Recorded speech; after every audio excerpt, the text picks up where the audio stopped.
I'm Alex, I'm 32 years old, and my own father told me I wasn't worthy of a seat at the family table, in front of the entire board of directors. Before I tell you how a single, 1-inch thick folder I left behind that day triggered the spectacular collapse of his multimillion-dollar company, do me a favor and let me know where you're watching from in the comments below. It helps to know who I'm talking to. The air in the Novak Logistics boardroom was always the same. Stale, cold, and heavy with the scent of expensive leather and unspoken resentments. It was a room designed to intimidate, to remind you of your place in the food chain. For my entire life, it had done its job flawlessly. I stood by the door, feeling the polished wood against my back, a silent observer in a play I was supposed to be a part of. Every single seat at that colossal mahogany table was occupied. At its head, my father, Richard Novak, sat enthroned, his silver hair perfectly coiffed, his posture radiating an unshakable authority. He refused to look at me, his eyes fixed instead on my younger cousin, Ren Caldwell. Ren, fresh out of an Ivy League college with a degree in art history and zero experience in logistics, was fidgeting with his tie, a smug little smirk playing on his lips. He was the man of the hour. To my father's right, my brother Dominic was practically glowing. He was the company's golden boy, the charismatic heir apparent, and he was soaking in the impending celebration. He caught my eye across the expanse of polished wood and gave me a tiny, almost imperceptible shrug. It was a perfectly crafted gesture, one that looked like sympathy to the untrained eye, but I knew what it was. A gloating little twist of the knife. See? This is how it's always going to be. My father cleared his throat, and the low murmur of conversation immediately ceased. His voice, when it came, was a low boom that commanded attention. As you all know, he began, his gaze sweeping over the board members.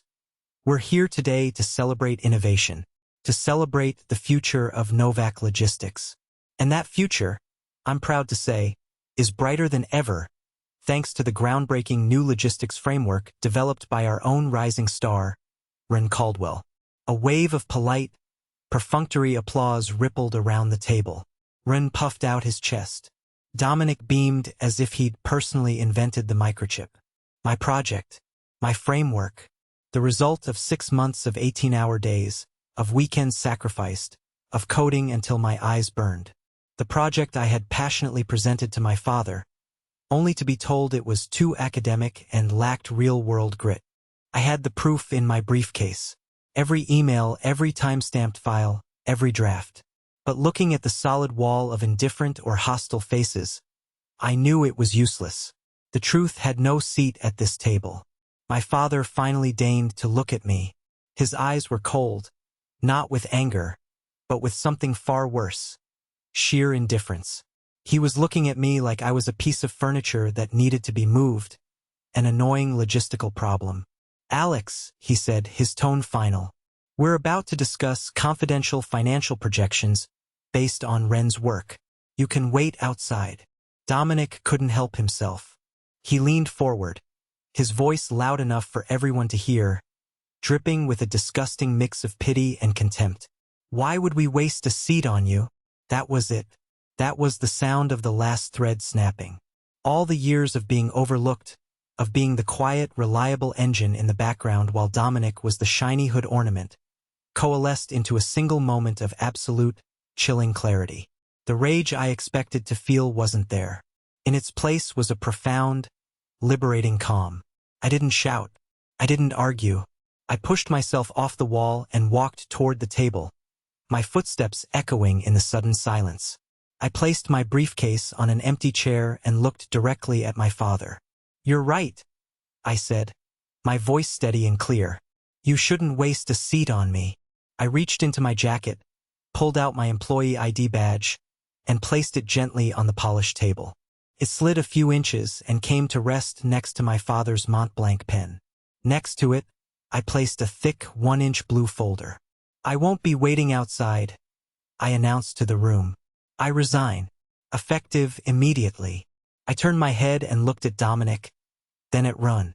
The smirks had vanished from their faces, replaced by confusion and a flicker of panic. Good luck with the project, I said, letting a small, cold smile touch my own lips. "You're going to need it." I turned and walked out of that room. I didn't look back. I didn't need to. I could feel their stunned silence pressing against my back. As the heavy door clicked shut, sealing them in their tomb of lies, I could picture my father's face, contorted with rage. I could see him snatching up the folder, expecting a simple 2-line resignation letter.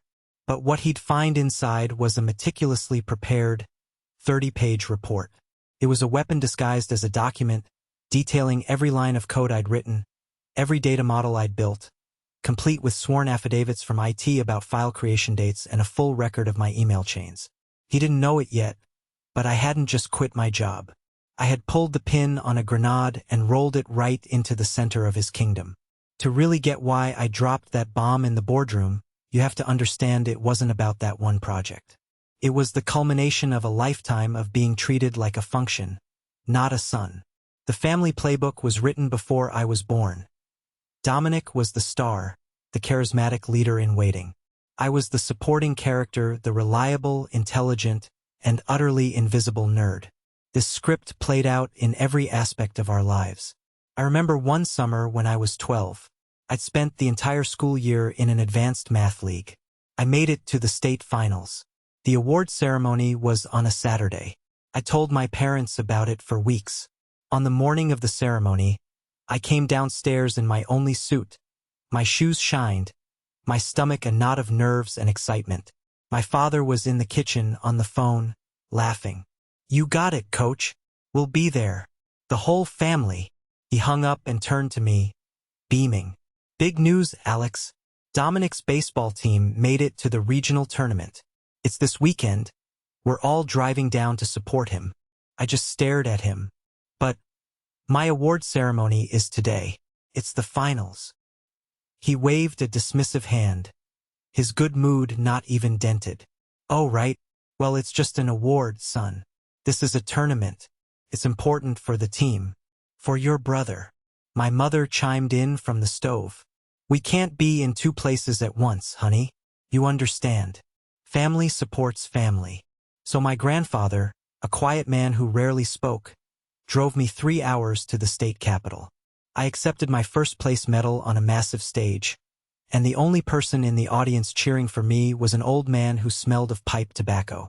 Meanwhile, the rest of my family was 100 miles away, screaming their lungs out because Dominic had successfully hit a ball with a stick. I still have the medal. It sits in a box, a cold, heavy reminder of my place in the family's universe.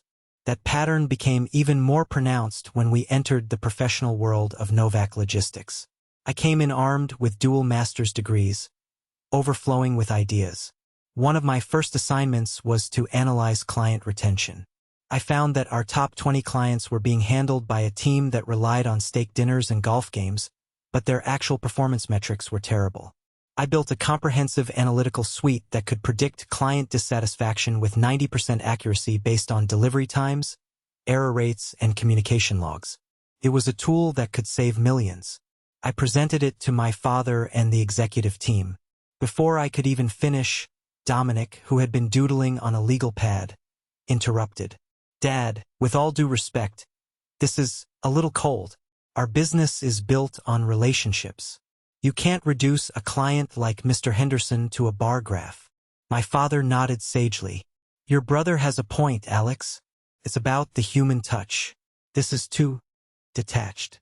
6 months later, at the annual client appreciation dinner, Dominic stood up and gave a speech. He announced a new proactive client relations initiative, which was a dumbed-down, marketing-friendly version of my system. He'd taken my core algorithms, slapped a fancy name on them, and presented them as his own stroke of genius. He got a standing ovation. I sat at a table in the back, watching him take credit for my work, and felt a familiar, bitter taste rise in my throat. The only person who ever called them on it was Aunt Sophia.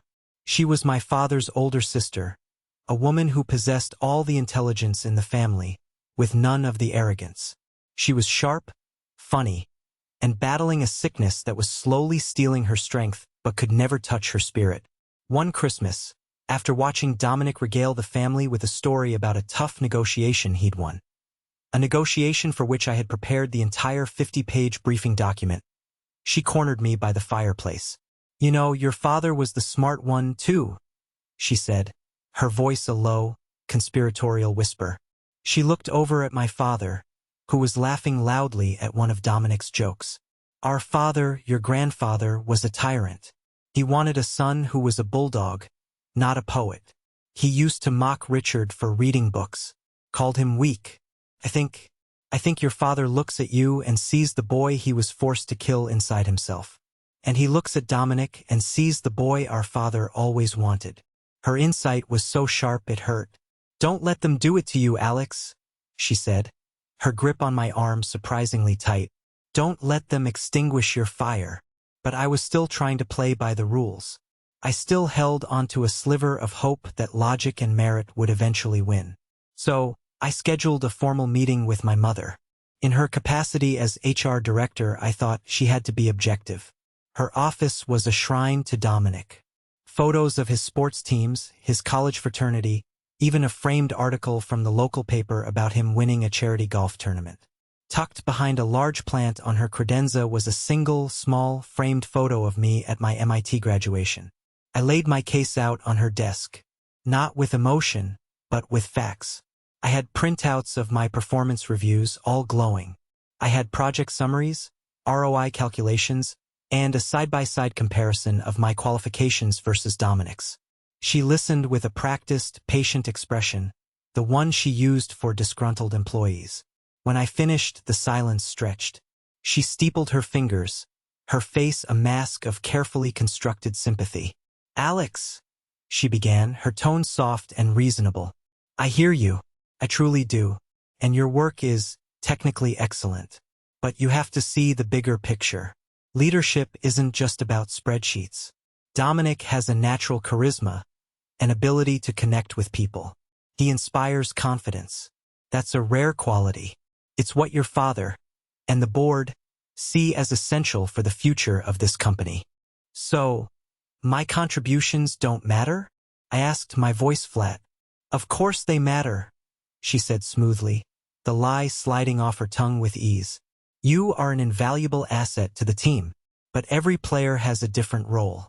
Yours is to provide the support and analysis that allow leaders like your brother to succeed. You need to be a team player, Alex. Don't create waves. It's not good for you, and it's not good for the family." The cold, corporate doublespeak was more brutal than any insult. She wasn't just my mother. She was the chief enforcer of the family narrative. She saw the injustice clearly, and she chose to uphold it. I walked out of her office feeling like I'd been hollowed out.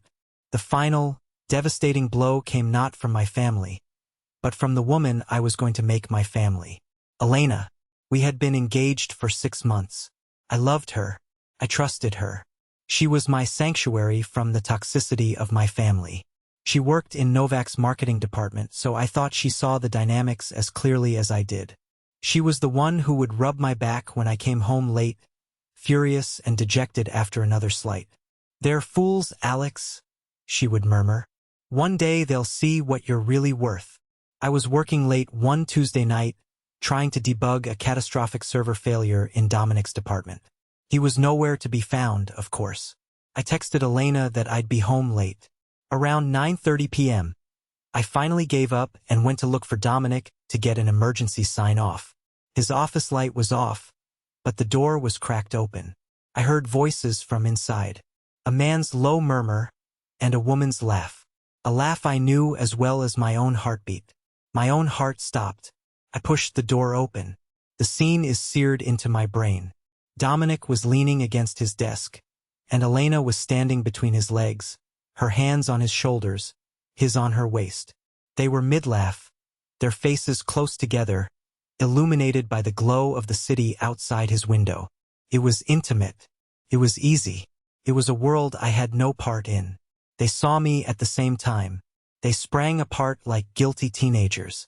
Dominic had the grace to look shocked for a second before his default arrogance clicked back into place. Elena just looked trapped. My mind went blank. I couldn't form a word. I just backed out of the office and walked down the deserted hallway, my legs feeling like lead. She caught up to me by the elevators. Alex, wait, I was going to tell you. The classic line. Tell me what? I managed to say, my voice sounding like it belonged to someone else. That you're sleeping with my brother? How long has this been going on? She had the decency to look down at her expensive shoes. A few months. A few months. The timeline crashed down on me. Months of her feigning sympathy, of telling me I was a hidden genius, all while she was sleeping with the very person who was holding me down. The hypocrisy was breathtaking. Why?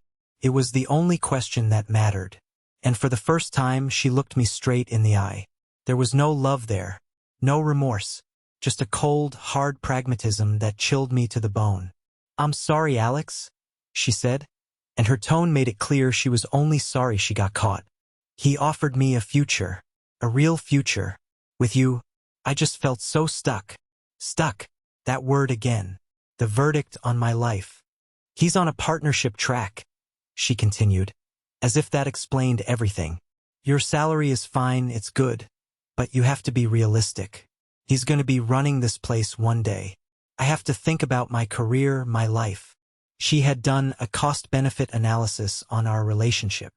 She had weighed my love, our future, our life together against a promotion and a bigger paycheck, and I had lost.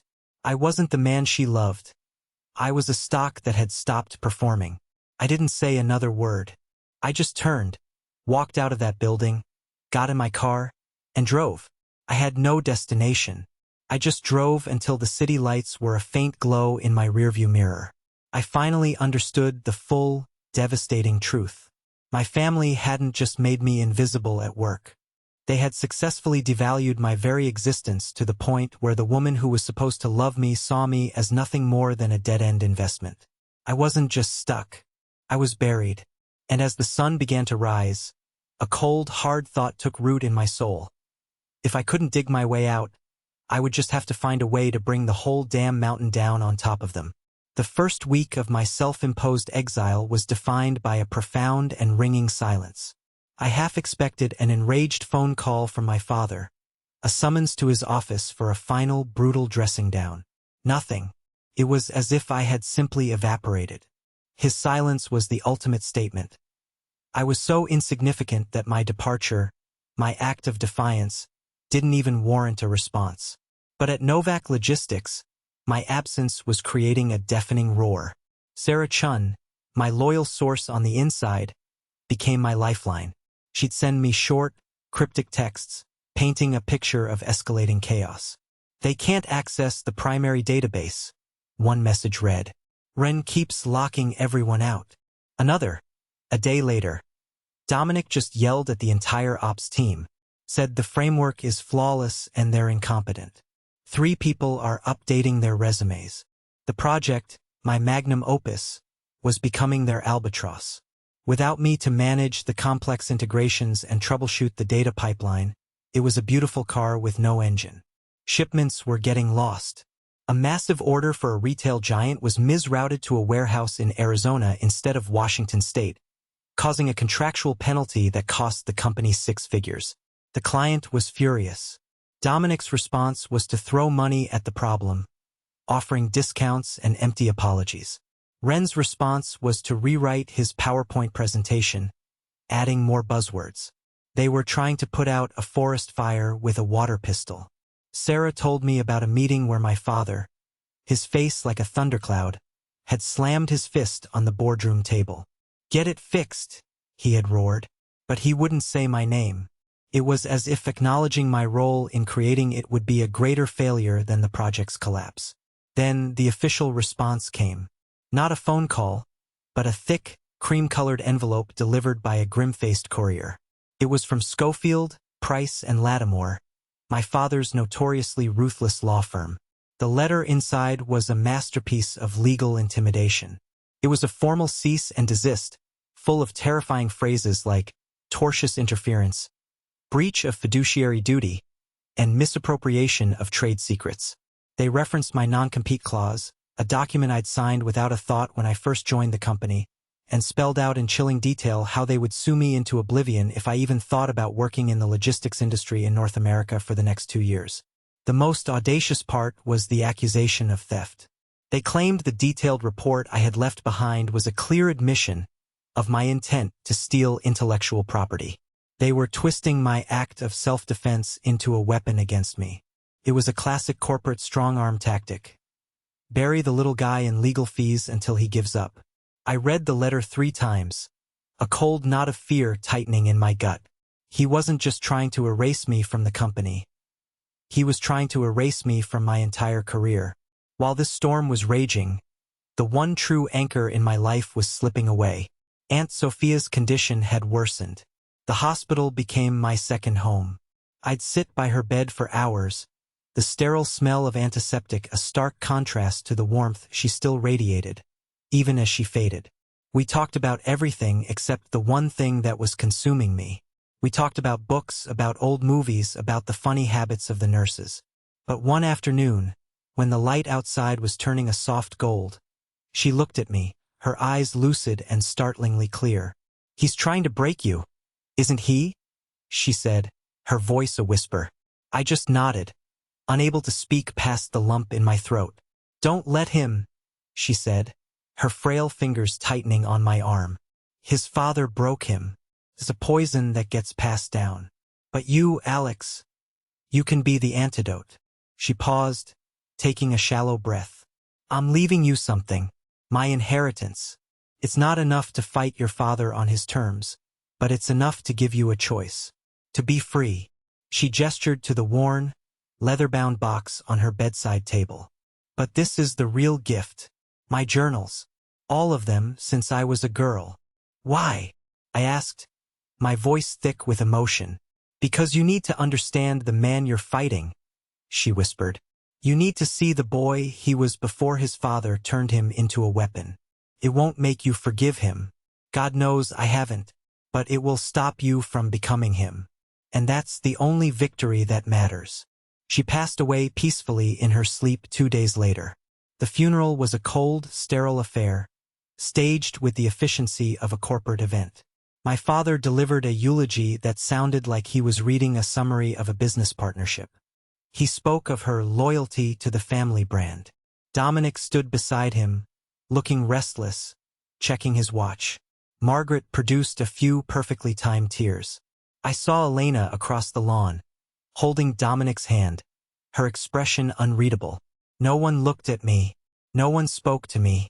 I was a ghost at my own aunt's farewell. The isolation was absolute. The check from her estate lawyer arrived the following week. It was a substantial amount, more than I had expected. It was a lifeline. That night, with the threatening legal letter sitting on my coffee table like a venomous snake, I opened the leather box. Inside were 24 small, leather-bound diaries, filled with my aunt's elegant, looping script. I started with the earliest one, from when she was 12. I read all night, a pot of coffee growing cold beside me. And through her words, I watched my father's soul being systematically dismantled. October 12, 1968, she wrote, "Father was furious today. Richard won the county spelling bee. Father took the trophy and told him real men build things with their hands, not with fancy words. Richard cried, and father locked him in his room." May 3, 1975. A letter came from Cornell. They offered Richard a full scholarship for architecture. He was so happy he was floating. He showed it to father at dinner. Father didn't even read it. He tore it in half. He said, "Your place is here. You'll learn the trucking business, or you'll learn what it's like to have nothing." I saw the light go out in Richard's eyes tonight. I think it might be gone for good. Page after page, it was a story of relentless emotional abuse. A story of a bright, sensitive boy who was taught that his very nature was a form of weakness. He hadn't just joined the family business. He'd been conscripted. He hadn't just buried his dreams. He'd been forced to dig their grave. He had spent the next 40 years becoming the hard, ruthless man his father had demanded. A man who equated intellect with weakness and charisma with strength. I closed the last journal as the first rays of dawn crept through my window. The rage I felt toward my father was still there, but it was now tempered by a profound, aching sadness. He wasn't a monster. He was a tragedy. A man so deeply broken that his only way of coping was to break others, starting with his own son, the son who reminded him of everything he had lost. But understanding is not absolution. His pain didn't excuse mine. It just clarified the stakes. This wasn't just a fight for my career. It was a fight to break the cycle. I looked at the legal letter from his high-priced lawyers. Then I looked at the check from my aunt. One was a legacy of pain, meant to chain me down. The other was a legacy of love, meant to set me free. My hand was steady as I picked up my phone. I dialed the number for a boutique law firm I'd researched, a firm known for its aggressive, David versus Goliath approach. "Yes," I said when the receptionist answered, my voice devoid of any hesitation. "My name is Alex Novak. I'd like to schedule a consultation. I need the best litigation lawyer you have." The war had been declared on me. Thanks to Aunt Sophia, I finally had the resources to fight back. The transition from a high-ranking analyst at a multimillion-dollar corporation to a solo entrepreneur was like diving from a heated yacht into icy, shark-infested waters. My new headquarters was a single, wobbly desk in a cavernous co-working space in a less-than-glamorous part of the city. The air hummed with the nervous energy of a dozen other startups, a symphony of frantic keyboard clatter and hushed, desperate phone calls. The smell of burnt coffee and microwave popcorn was my new reality.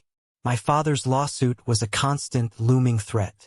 My lawyer, Maria Fuentes, was a shark in her own right, sharp, fast, and reassuringly expensive. "This is a classic slap suit, Alex," she told me during our first meeting, after I'd written her a painful retainer check that took a huge bite out of my inheritance. "Strategic lawsuit against public participation. He's not trying to win. He's trying to bankrupt you, to scare you into silence. Our job is to show him we won't scare." The first step was building an arsenal. While Maria handled the legal battle, I focused on building my weapon, Nexus Paradigm. My days became a grueling marathon. I'd wake up at 5 a.m., code for 6 hours straight, then spend the afternoon creating financial models and marketing presentations. In the evenings, I'd be on the phone trying to make connections, only to be met with polite dismissals. The nights were spent debugging my own code, fueled by vending machine snacks and the sheer, stubborn refusal to fail. The loneliness was a physical weight. I knew I couldn't sustain that pace. More importantly, I knew I couldn't build something great alone. I needed a team. I needed the other ghosts of Novak Logistics.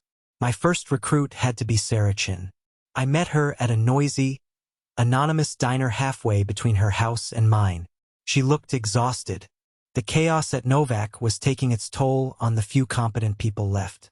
"He's losing it, Alex," she said, stirring her coffee endlessly. "Dominic is blaming everyone but himself. Morale is at rock bottom. But I can't leave. I have student loans, a mortgage. I can't just jump ship for an idea." I understood her fear, so I didn't sell her a dream. I showed her the reality. I opened my laptop and walked her through the Nexus Paradigm MVP. I showed her the clean code, the intuitive interface, the powerful predictive engine. I watched as her professional curiosity overcame her fear. Her eyes, tired and worried moments before, now lit up with the spark of a true data geek. "This is elegant," she murmured, leaning closer to the screen. "I can't offer you the salary you're making now," I said honestly. "Not yet. I can offer you a small stipend, enough to get by. But I can also offer you 20% equity. You won't be an employee fighting for a promotion. You'll be a founder, an owner. We build this together, we succeed together." I also told her about the lawsuit. I laid out all the risks, all the ugly possibilities. I gave her the respect of the truth. She left the diner saying she needed to think. Next was Michael Park, the brilliant CFO my father had fired for being a pessimist. I found him working as a consultant, underpaid and overqualified. He was jaded. "So, you want me to leave a stable, if boring, job to join an unfunded startup run by the son of the man who ruined my career? A startup that is currently being sued by that same man? Is that the pitch?"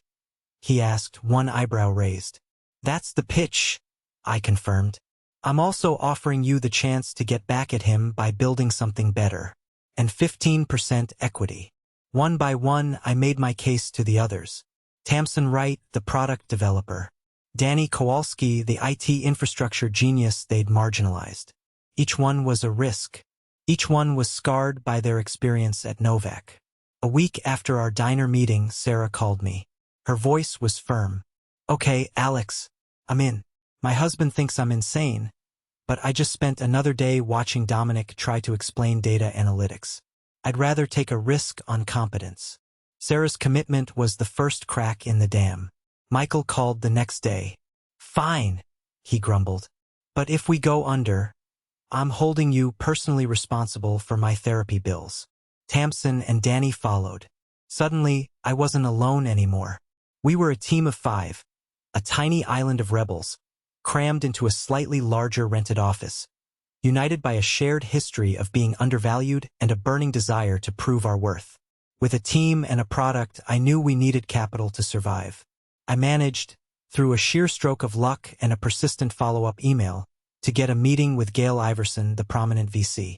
This time, I went in with Michael and Tamsin. We were a united front. Gail was just as sharp as I remembered. She listened to our polished pitch without interruption. She let us finish, then she began to systematically and brutally dissect our entire plan.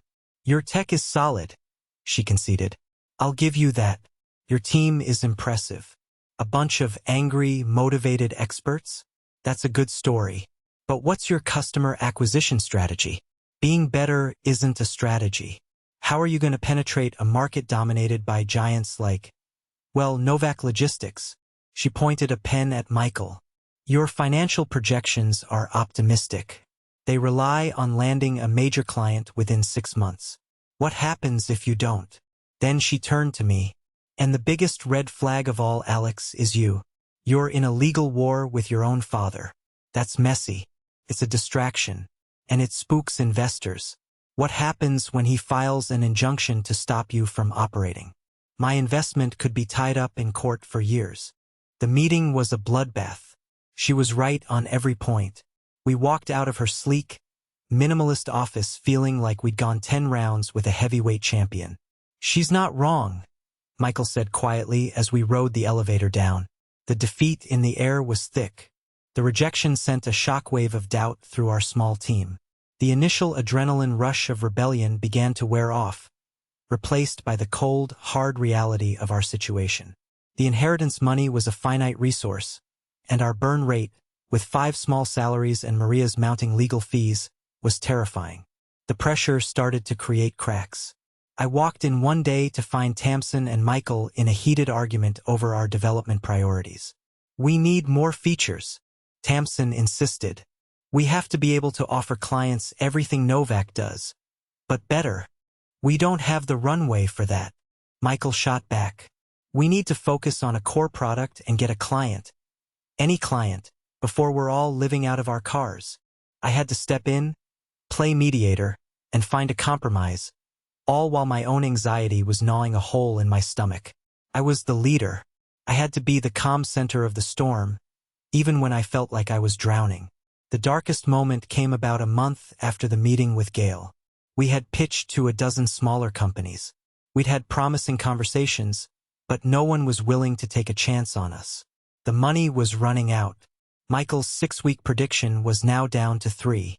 I was alone in the office one night, long after everyone else had gone home to their worried families. I was staring at our bank account balance on the screen, the number mockingly small. I felt the weight of my team's mortgages, their student loans, their trust. I had led them here to this cliff edge. For a fleeting, desperate moment, I thought about giving up. I actually pulled out my phone and started to draft an email to Maria, my lawyer. What would a potential settlement with my father look like? I typed, just surrendering, crawling back and accepting whatever crumbs he threw me. The thought made me sick. I slammed the laptop shut. I had to get out of there. I walked out into the cool night air and just started walking with no destination in mind. The city was alive, full of people living their lives, completely unaware of the tiny, existential battle I was losing inside my own head. Was I a fool? A delusional son with a complex, destined to fail spectacularly? My phone buzzed in my pocket. I almost ignored it. It was probably Michael with another dire financial update. But I pulled it out. It was a text from Sarah. I think I found something. A mid-sized distributor, ACS Pharma. Their VP of Ops is an old college friend of my husband. He's been complaining for weeks about Novak's service. Major delays, lost shipments. Their contract is up for renewal next month. He told my husband they are actively, desperately, looking for a new partner. Maybe this is our shot. I stopped in the middle of the sidewalk, reading the message again and again under the orange glow of a street lamp. It wasn't a guarantee. It wasn't a check from a VC. It was one lead.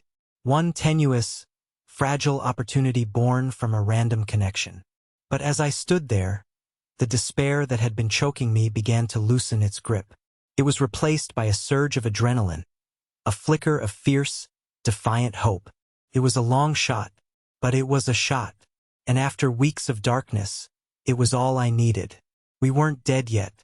The ACS Pharma lead became our single obsession. It was our D-Day, our moonshot, all rolled into one. For the next 3 weeks, our tiny office transformed into a high-stakes command center. Sleep became a luxury we couldn't afford. The whiteboard was covered in a spiderweb of logistics chains, chemical handling protocols, and FDA compliance regulations. We weren't just trying to win a client. We were trying to perform open-heart surgery on their entire supply chain. We dove deep.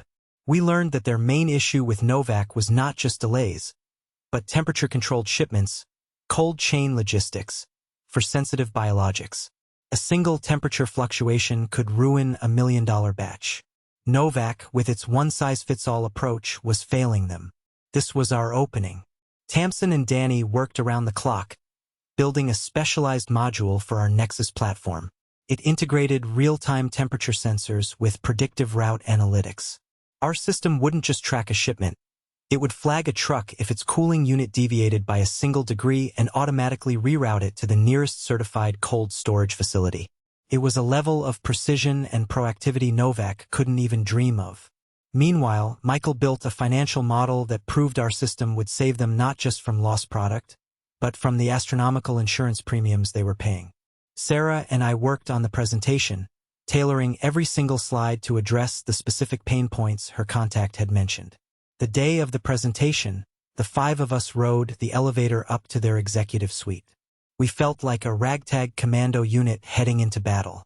We were up against 2 other logistics giants, both with billion-dollar revenues and slick sales teams. We were 5 people with a laptop and a desperate hope. We were led into a boardroom that was even more intimidating than my father's. The table was filled with a dozen stone-faced executives, including their CEO, Robert Kenwood, a man with a reputation for being brilliant and utterly ruthless. They let the big firms go first. We could hear the slick, canned presentations through the wall. Then it was our turn. We didn't start with a sales pitch. I started with their problem. I put a picture of one of their ruined shipments on the screen. "This is what's costing you $7 million a year," I began. For the next hour, we didn't sell them Nexus Paradigm. We sold them a solution. Tamsin gave a live demo of the cold chain module. Michael walked them through the ROI, showing they'd break even in 6 months. Sarah presented case studies we had built using publicly available data. They peppered us with questions. They were sharp, relentless. They attacked our size, our stability, the lawsuit. But we were ready. For every doubt, we had a data point. For every concern, we had a contingency plan. At the end, Robert Kenwood leaned forward, his eyes boring into me. "You're a massive risk," he said, his voice flat. "You're a startup being sued by the biggest name in the business, who also happens to be your father. Why in God's name should I trust my company's lifeline to you?" I met his gaze. "Because the biggest name in the business has grown complacent," I said, my voice steady. "They're selling you a brand. We're selling you a partnership. Because we're small, we will live and die by your success. We are hungrier. We are more agile. And frankly, our tech is better. Give us your single most problematic shipping lane. Just one. For a 90-day, paid trial. If we don't exceed every metric you have, you don't pay us a dime. The gamble hung in the air. Kenwood was silent for a long moment, studying my face. Then he gave a curt nod. "You've got 90 days, he said. "Don't make me regret this." We walked out of that building, not celebrating, but knowing the real work had just begun. We delivered. For 90 days, we monitored every shipment, optimized every route. We were on call 24/7. Our error rate was 0. Their on-time delivery rate hit 100% for the first time in 2 years. We didn't just meet their metrics, we shattered them. They signed a full 1-year contract the day the trial ended. We had our traction. 2 months later came the Logistics Today National Conference in Chicago, the biggest event of the year. The keynote speaker was my father. His topic, dripping with irony, was tradition, innovation, and the Novak legacy. I bought a ticket. I flew to Chicago and checked into a cheap hotel far from the convention center. I went to the keynote alone, taking a seat in the cavernous ballroom's back corner, a ghost at my father's coronation. He was in his element. On stage, under the brilliant lights, he was charming, powerful, a lion of the industry. He spoke of his father's vision, of his own hard work, and then he began to speak of the future. He gestured grandly to the front row, where Dominic and Rin sat, preening in their $1,000 suits. "And I am so proud," he boomed, "to be passing the torch to this next generation, whose bold thinking is already making its mark with groundbreaking new frameworks." He was building his legacy on my bones. The rage I thought I had buried stirred, but I pushed it down. Patience. His speech ended. The applause was deafening. The Q&A began. A few sycophantic questions from friendly journalists. Then, a man in a crisp Brioni suit stood up at a table near the front. It was Robert Kenwood. A hush fell as he approached the microphone. The cameras found him. "Mr. Novak," Kenwood began. His voice calm but amplified to fill every corner of the room. "An interesting speech on innovation. My company, ACS Pharma, was a Novak client for over a decade. But this past year, after your next generation took the lead on a key project, our critical shipping error rate climbed by over 40%. We were facing a supply chain crisis." A wave of murmurs swept through the ballroom. On the giant screens, my father's practiced smile tightened. Dominic's face went pale. Kenwood let the tension build before continuing. "We were forced to seek an alternative. We took a risk on a new startup. In 90 days, they completely overhauled our most difficult lane. Our error rate is now less than 1%. Their platform, Mr. Novak, is 5 years ahead of yours." He paused again, a master of theatrical timing. "That company," he announced, his voice like a gavel, "is called Nexus Paradigm." The murmuring exploded. People were grabbing their phones. Reporters were typing furiously. On stage, my father looked like he'd been turned to stone. Then, Kenwood delivered the killing blow. "And I believe their founder and CEO, Alex Novak, is in the audience with us today." He scanned the crowd. "Alex, would you mind standing up?" A spotlight, clumsy at first, swept across the darkened room before landing on me. Suddenly, my face was on the jumbotrons, right next to my father's horrified expression. The buzz in the room became a roar of shock and speculation. Flashbulbs went off. I rose slowly to my feet. I didn't smile. I didn't speak. I looked across the vast room, past the thousands of staring faces, and my eyes locked with my father's. I saw it all in his face. The shock, the fury, the dawning public humiliation. I simply gave a brief, respectful nod to Robert Kenwood. And then I sat down. I didn't need to say a thing. My victory wasn't loud or angry. It was quiet. It was professional. It was a simple, undeniable fact, delivered on the biggest stage in our industry. It was checkmate. The conference takedown was an earthquake that sent shockwaves through the entire industry. Before I had even left the ballroom, my phone was vibrating with a ferocity I'd never experienced. It was emails, texts, LinkedIn requests from VPs, directors, and CEOs who had just witnessed my father's public unraveling. The video of Kenwood's Q&A, filmed on 100 smartphones, was already circulating on industry forums. When I got back to our hotel suite, which I'd upgraded using the first payment from ACS Pharma, my team was waiting. The mood was electric. For the first time in months, no one looked tired or stressed. They looked like victors. We didn't have a wild party. We just sat there, looking at each other. A stunned, joyous silence hanging in the air before we all broke into laughter. The most satisfying moment came with a knock on the door. It was Gail Iverson. She walked in, not with a contract, but with 2 bottles of expensive champagne. "I was in the audience," she said, a wide, wolfish grin on her face. "That was the best damn pitch I've ever seen. And you didn't even say a word." She popped the cork on one of the bottles. "My office will have a term sheet for a $7 million seed round on your desk by Monday morning. Congratulations, Alex. You've got a real company now. Let's talk about funding your promotion from a startup to an empire." While we were drinking champagne, the atmosphere at Novak Logistics was one of pure panic. The public humiliation was a fatal blow to their brand's reputation for stability. Key clients, already frustrated with declining service, now had the perfect excuse to jump ship. The phones at Nexus Paradigm started ringing off the hook. But the real battle was happening behind the closed doors of their boardroom. Uncle Thomas, whose loyalty to my father had always been absolute, was now facing a revolt from the other board members and shareholders. Their fortunes were tied to the company's stock, which had taken a nosedive the morning after the conference. The nail in my father's coffin, however, was delivered anonymously. Michael, my CFO, had packaged his old research on the accounting irregularities, the very information that had gotten him fired, and sent it via courier to the 2 most powerful independent members on the Novak board. Faced with a public relations disaster, a client exodus, and now evidence of potential fraud, the board acted swiftly and without mercy. There was no gentle retirement. They forced my father out. He was stripped of his title as CEO and chairman.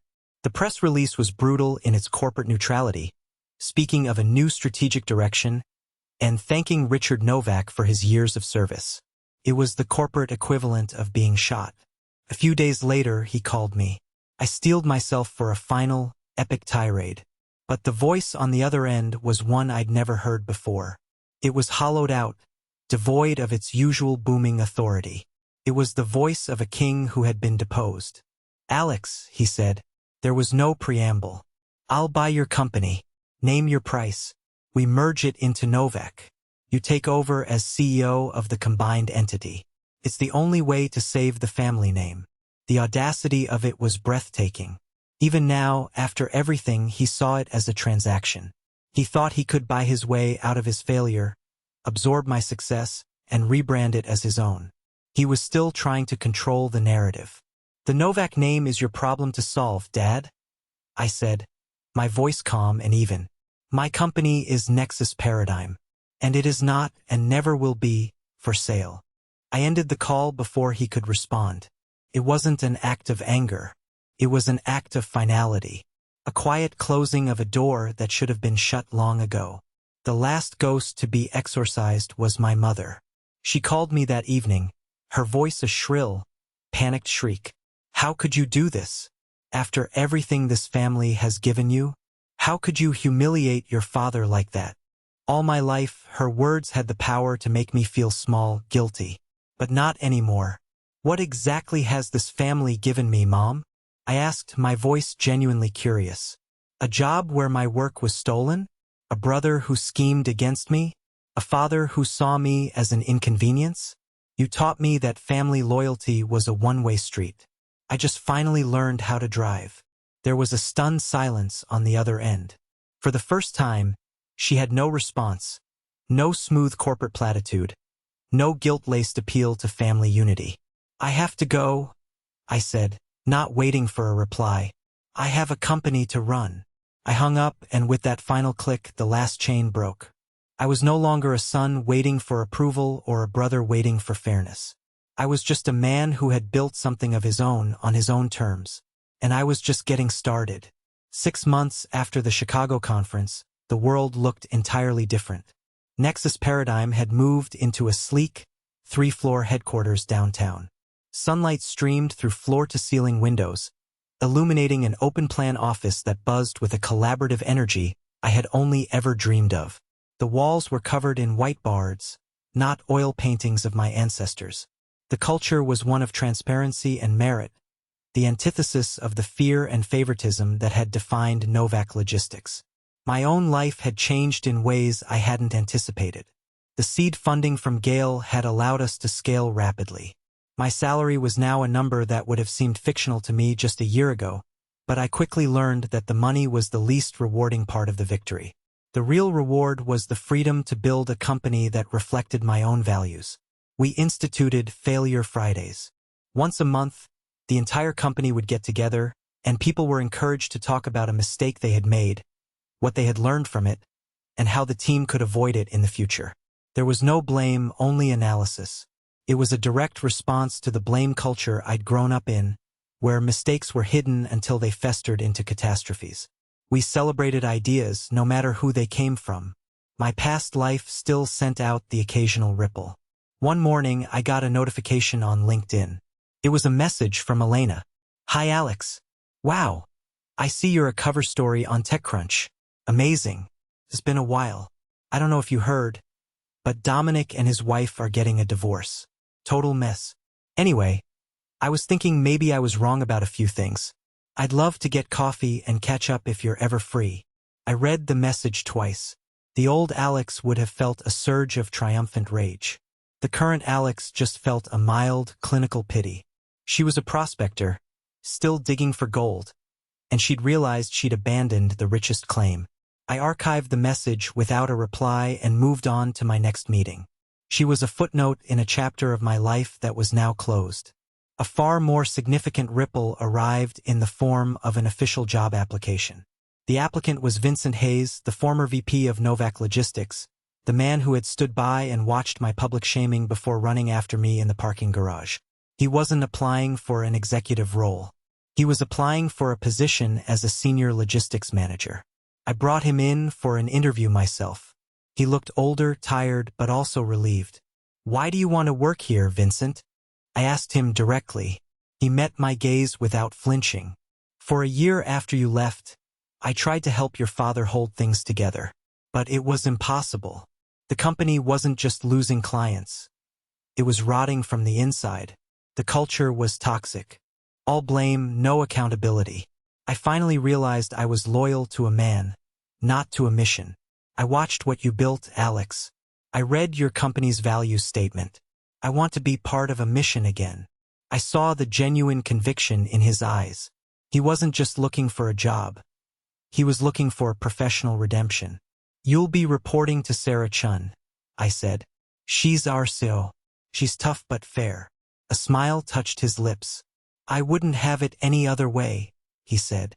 I hired him.